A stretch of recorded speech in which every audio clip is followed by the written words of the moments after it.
Well, I need to tell you something that might sound counterintuitive. Most people spend their whole lives accumulating things, buying things, building up their stuff, and they think that's what wealth is, having more, owning more. But the funny thing is, as you approach retirement, one of the smartest things you can do is sell, get rid of things. Now, I'm not talking about your investments. I'm not saying sell your stocks or your retirement accounts. I'm talking about physical things, assets that people think are valuable, but they're actually draining your wealth. I've been thinking about this a lot lately. I'm 70 years old now, and I've watched a lot of people retire over the years, and I've noticed something. The ones who retire successfully, who retire happily, they travel light. They're not weighed down by stuff, by maintenance, by things that need constant attention and money. They've simplified, they've let go.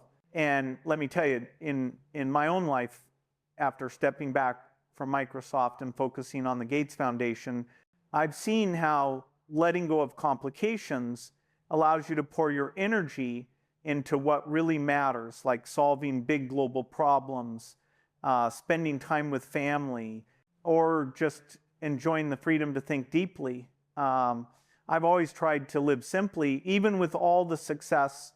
I mean, I still fly commercial sometimes, though I do indulge in a private jet for efficiency, but that's about getting more done, not showing off. It's all about prioritizing what adds value to your life and the world. And that's what I want to talk about today. 5 things you should seriously consider selling before you retire. Not because you have to, but because it might be the smartest financial move you ever make. So let me walk you through this one by one, and I'll tell you why. I'll share some insights from my own experiences and what I've learned from decades in business and philanthropy. You see, wealth isn't just about accumulating. It's about using it wisely, measuring your progress, and ensuring it serves a purpose beyond yourself. I've always believed in tracking goals meticulously, like I do with the Foundation's impact on global health. Apply that to your retirement planning, and you'll see real results. The first thing you should consider selling, and this is going to upset some people, your house. Now, wait, before you turn this off, just hear me out. I know your house is special. It's where you raised your kids. It's full of memories. It's home. I understand that. I really do. My own home in Medina, Washington, I've lived there since the 92nds, and it's got all sorts of high-tech features like automated lights and art displays. But even with that, I've kept it as my base for decades because it's functional for my family and work. But here's what most people don't consider. That big family home you needed when you had kids, you don't need it anymore.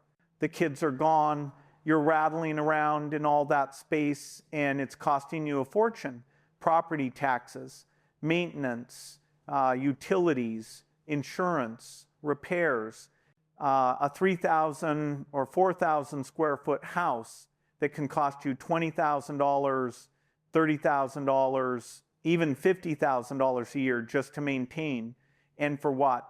So you can have 3 bedrooms, nobody sleeps in. See, here's the thing about retirement. Your income goes down, usually significantly. So, you need to reduce your expenses, and your house is probably your biggest expense. Now, I'm not saying move into a tiny apartment if that makes you miserable, but downsizing can free up enormous amounts of cash. Let's say you've got a $500,000 house, you sell it, you buy a nice condo or a smaller house for $300,000. That's $200,000 you just freed up, money you can invest, money that can generate income in retirement at a 4% withdrawal rate. That's $8,000 per year in extra retirement income every year. Plus, your ongoing expenses drop. Smaller house means lower taxes, lower utilities, less maintenance. Maybe you save $10,000 or $15,000 a year just in housing costs. So between the freed up capital and the reduced expenses, downsizing your house could be worth $20,000 to $25,000 per year to your retirement. That's huge. That could be the difference between a comfortable retirement and a stressful one. And think about it further. Imagine investing that $200,000 in a diversified portfolio. If it grows at an average of 7% annually, compounded over 10 years, it could double to $400,000, giving you even more security. I've seen friends hold on to massive estates just for status, and it drains them. In my case, my home is customized for productivity with a huge library, because reading is key to my routine. I read about 50 books a year, but if it ever became a burden, I'd downsize in a heartbeat to free up resources for the foundation's work on climate change or education. Now, I know what you're thinking, but Bill, I need space for when the grandkids visit. Okay, they visit maybe a few times a year, right? A few weeks total. Is it worth spending $30,000 a year to maintain space for a few weeks of visits? Or could you downsize, save that money and use some of it to rent a bigger place when everyone visits, or help pay for the grandkids to visit you? When you do the math, it doesn't make sense to keep the big house. Plus, in retirement, you might want to travel more, see the world like I do, visiting projects in Africa or Asia. A smaller home means less tying you down, more flexibility to pursue passions or give back. I've always emphasized measuring progress. Track your housing costs monthly and you'll see the leaks.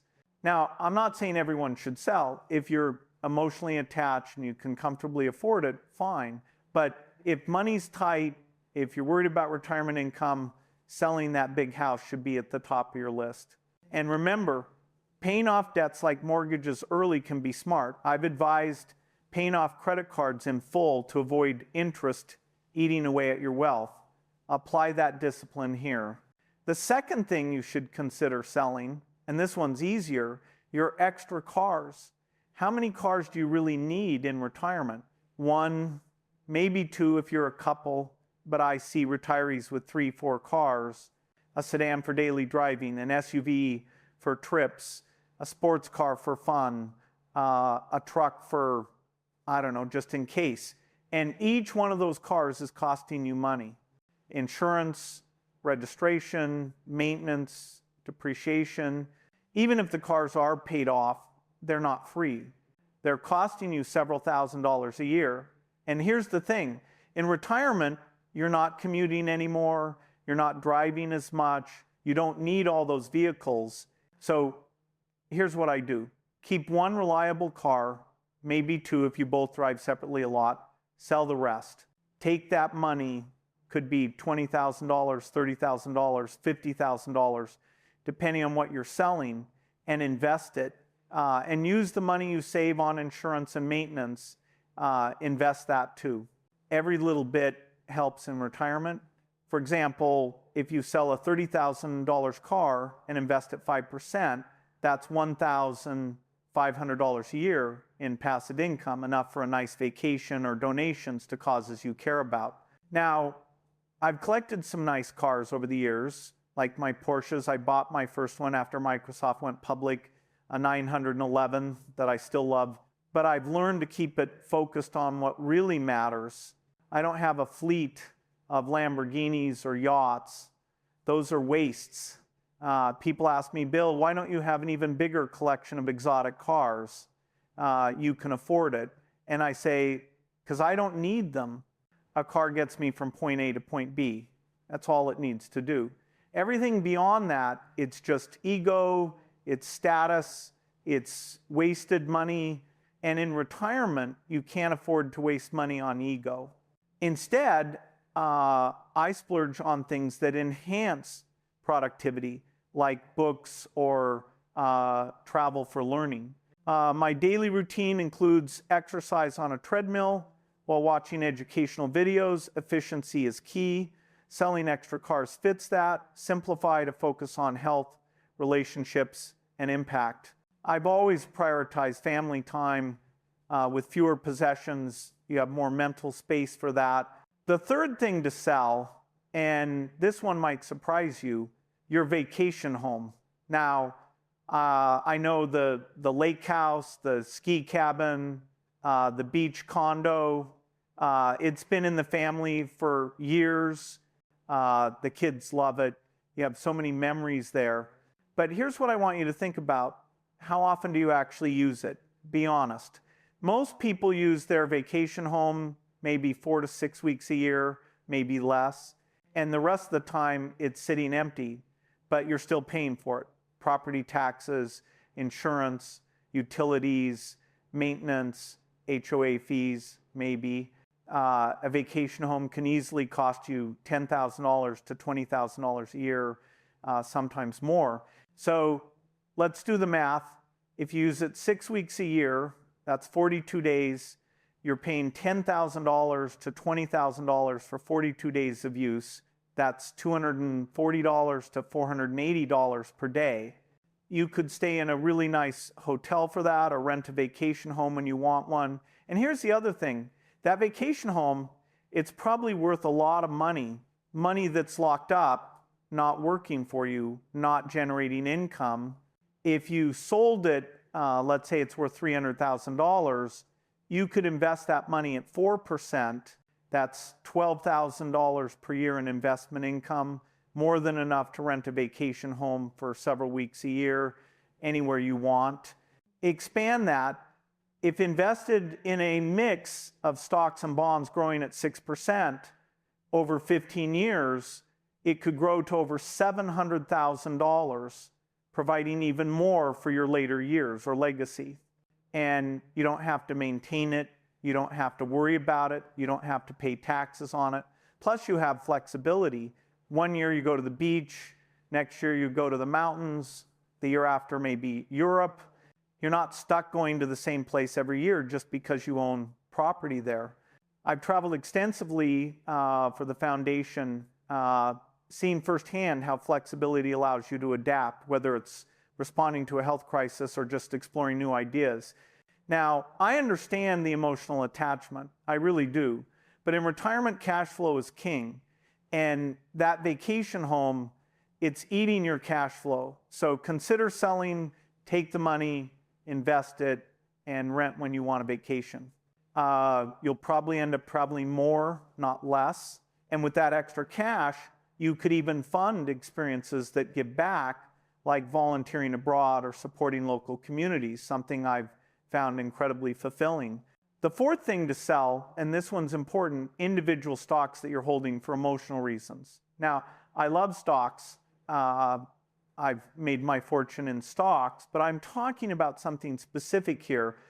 A lot of people, they inherit stock or they worked for a company and accumulated stock in that company over the years, and they hold on to it even though it might not be the best investment because it was dad's stock or because they feel loyal to their old employer. But here's the thing. In retirement, you can't afford to be sentimental with your investments. You need diversification, you need safety, you need income. And if you've got 30% or 40% of your portfolio in one single stock, that's risky, very risky. What if that company has problems? What if the industry changes? What if the stock crashes? You could lose a huge chunk of your retirement savings. I've seen this happen. People who worked for Enron, WorldCom, Lehman Brothers, they had most of their net worth in their company stock. And when those companies failed, they lost everything. Even at Microsoft, I diversified over time because tech evolves fast. Think about AI now changing everything. So here's what you do before you retire. Look at your portfolio. If you've got more than 5% or 10% in any single stock, sell some of it, diversify, put it in a broad index fund, spread the risk. Yes, you might have to pay capital gains taxes, but that's okay. It's worth it for the safety and diversification. And if the stock you're holding isn't a great business, if it's just something you inherited or accumulated out of habit, sell it all. Don't let emotion or loyalty cloud your judgment. Your retirement security is more important than sentimentality. Keep emotions in check. As I've always advised in investing, focus on long-term value, like I do with breakthrough technologies. And the fifth thing to sell, this one's a little different. Your business, if you own one. Now, if you're a business owner approaching retirement, you basically have two choices. You can keep running the business or you can sell it. And a lot of business owners, they can't let go. They built the business. It's their identity. It's their baby. So they keep working well into their 70 seconds, sometimes their 80 seconds. And that's fine if it makes them happy, but a lot of times it doesn't. They're tired. They want to retire, but they feel obligated or they don't know how to sell. Here's what I've learned. If you want to retire and you own a business, you need to sell it or at least have a succession plan where someone else takes over and you get paid out over time. Because running a business, it's stressful, it's time consuming, it never stops. And in retirement, you want less stress, not more. Plus your business has value, real value. It's probably one of your biggest assets. And if you keep running it until you can't anymore, until health forces you to stop, you might not get good value for it. But if you plan ahead, if you sell when the business is doing well, when you're still energetic and involved, you can get top dollar. And then you take that money, you invest it properly, and it generates income for the rest of your life. That's much better than being trapped in a business you're too tired to run effectively. Now, I've transitioned out of Microsoft years ago, focusing on the Gates Foundation, but that's because I love tackling big problems like global health and education.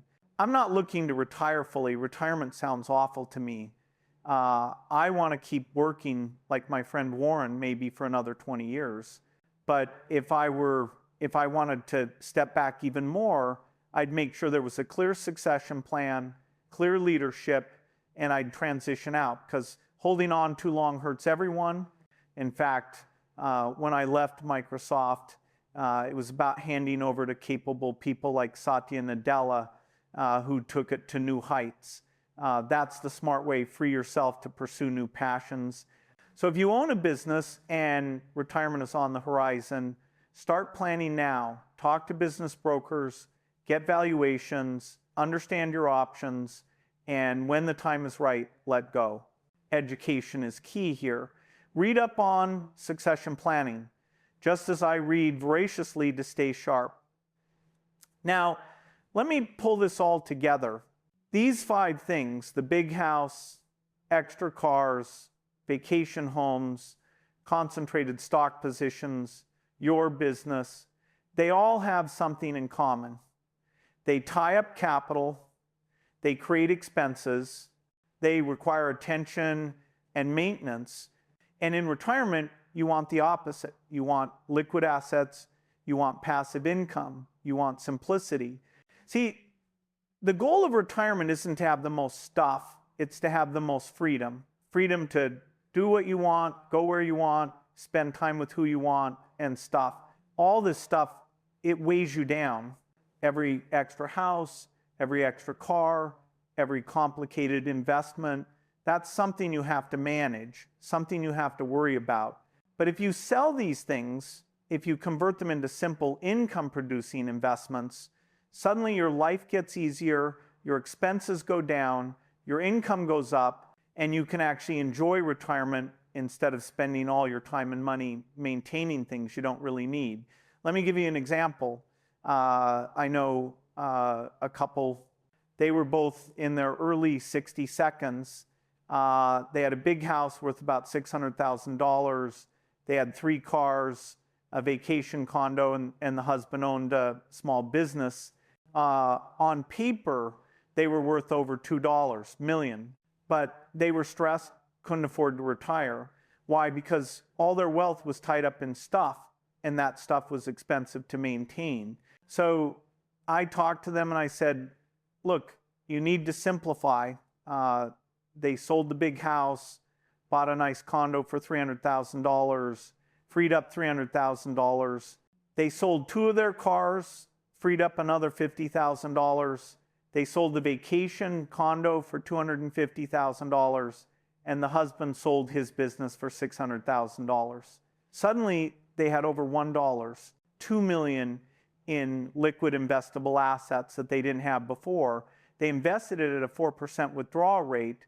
That's nearly $50,000 per year in income.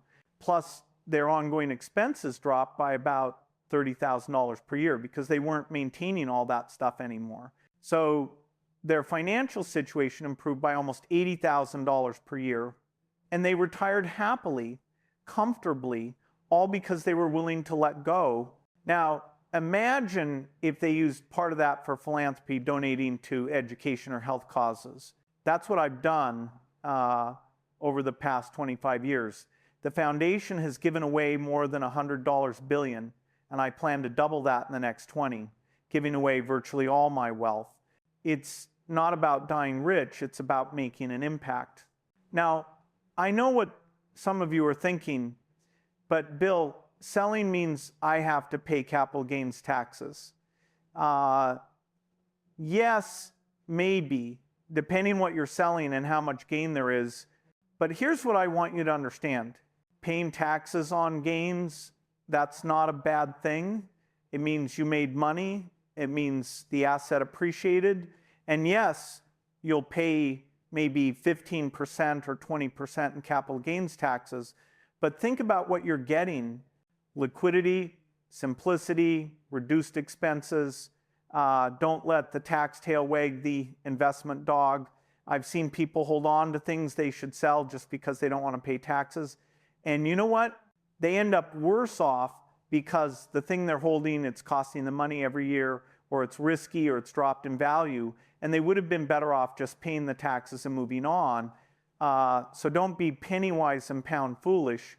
Invest in what you believe in, like I do with clean energy. Focus on long-term good. Let me talk about something else that's important. Timing. When should you sell these things? The answer is before you retire, not after. See, if you wait until after you retire to sell, you might be in a hurry. You might need the money immediately, and when you're in a hurry, you don't get good prices. But if you plan ahead, if you start selling these things a year or two before retirement, you can take your time, you can get good offers, you can negotiate, plus selling things takes time. Houses take months to sell. Businesses can take a year or more. So start early, don't wait until the last minute. And incorporate habits like my Think Weeks twice a year. I isolate myself to read and plan. Use that for your retirement strategy. Reflect on what truly matters. Now let me address one more thing. What do you do with the money once you sell? Because this is critical. If you sell all these things and then you just spend the money, you've accomplished nothing. The goal is to convert stuff into income-producing assets. So when you sell your big house and downsize, that freed up capital goes into investments, index funds, dividend stocks, bonds, whatever your retirement portfolio strategy is. Same with the vacation home, the cars, the business, all of it. You're not selling to blow the money on a world cruise, though maybe a small cruise is fine. But most of that money, it needs to go to work for you, generating income, growing over time. That's how you turn stuff into freedom.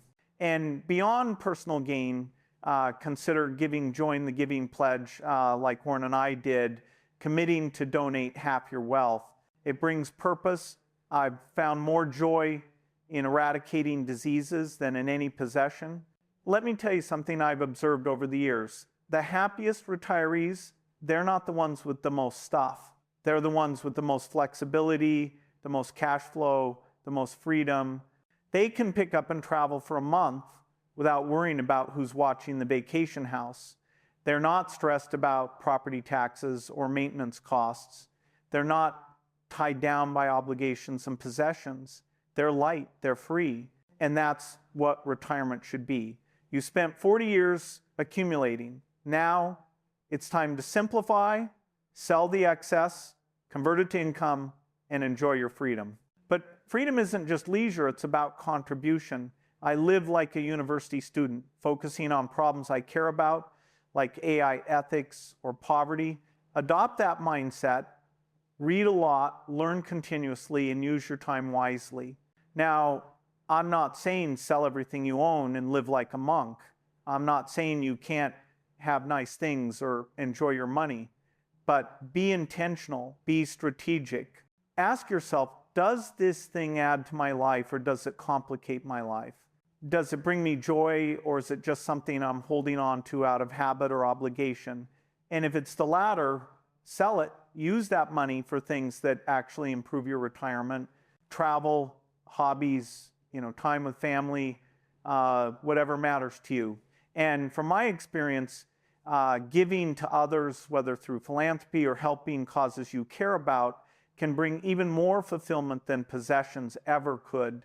I've committed to giving away 99% of my fortune by 2045, shutting down the foundation after that.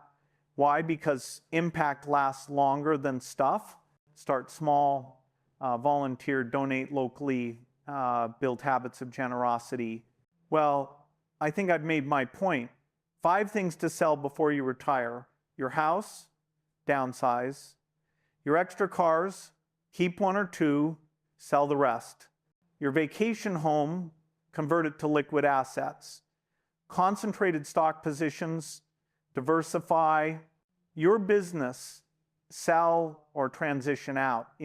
These moves, they could free up hundreds of thousands of dollars, maybe more.